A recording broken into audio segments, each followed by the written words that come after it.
নমস্কার, স্বপ্ন আবেক নিউজ নেটওয়ার্কে স্বাগত। নিয়ন্ত্রণহীন গাড়ির গতির জেরে একের পর এক দুর্ঘটনার কারণে এবার পুজোয় কল্যাণী এক্সপ্রেসওয়েতে গাড়ি চালানোর ক্ষেত্রে বিশেষ ব্যবস্থা গ্রহণ করেছে প্রশাসন।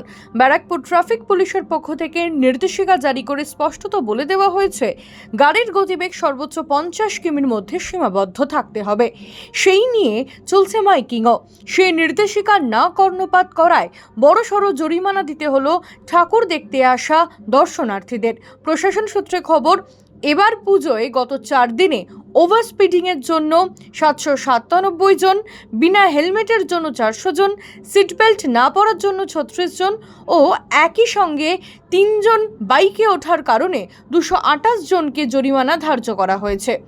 অন্যান্য মিলিয়ে সর্বমোট 1476 জনের বিরুদ্ধে ব্যবস্থা নেওয়া হয়েছে গত 4 দিনে।